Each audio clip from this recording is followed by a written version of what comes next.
बड़ी खबर अपने दर्शकों को बता दें, आज पेश होगा मोदी 3.0 का पहला बजट। वित्त मंत्री निर्मला सीतारमण बजट पेश करेंगी और बजट को कैबिनेट से मंजूरी मिल गई है।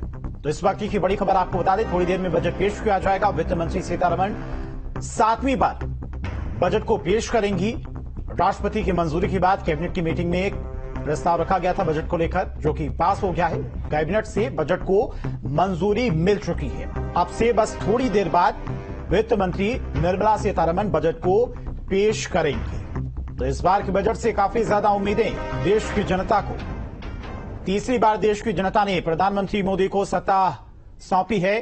तो इस बार जनता के लिए प्रधानमंत्री मोदी की तरफ से और कैबिनेट मिनिस्टर्स की तरफ से क्या कुछ पब्लिक के लिए, आम जनता के लिए बजट में पिटारा खोला जाता है, कितनी राहत आम पब्लिक को दी जाती है।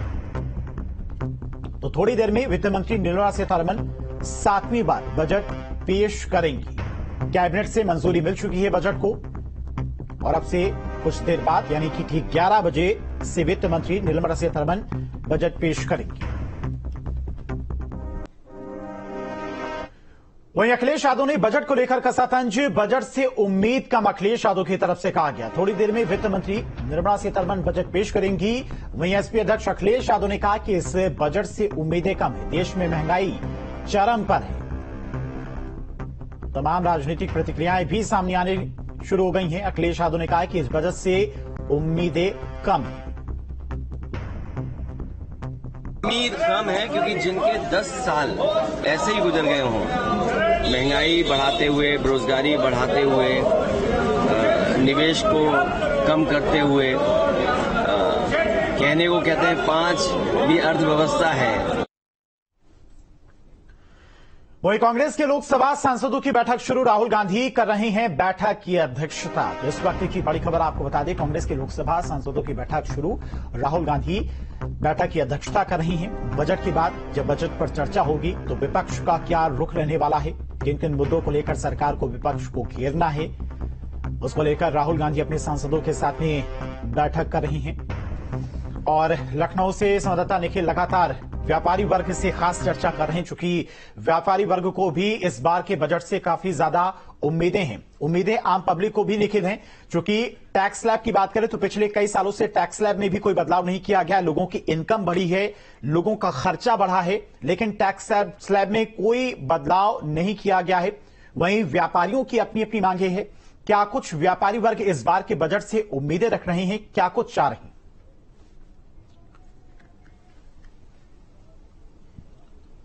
देखिए, बजट की अगर हम जहां तक बात करें, अभी तक हम लोग इंडस्ट्रीज पर बात कर रहे थे, कैसे इंडस्ट्रीज को बढ़ावा दिया जाए।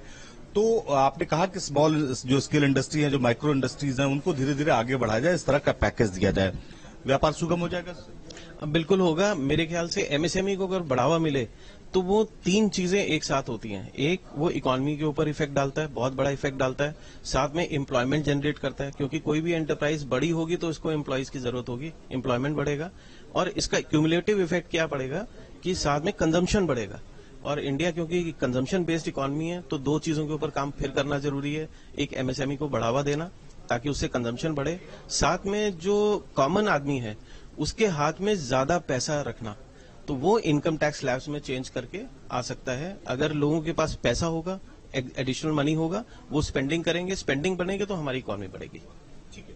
और कौन से बदलाव आपको लगते हैं कि अभी जरूरत है और जिसको लेकर आज कम से कम जो बजट पेश हो रहा है उसमें व्यापारियों को लिए दिखाई पड़ सकता है? देखिए, अभी जो बात की वो जिससे कि तुरंत उसके बेनिफिट्स हमको दिखेंगे।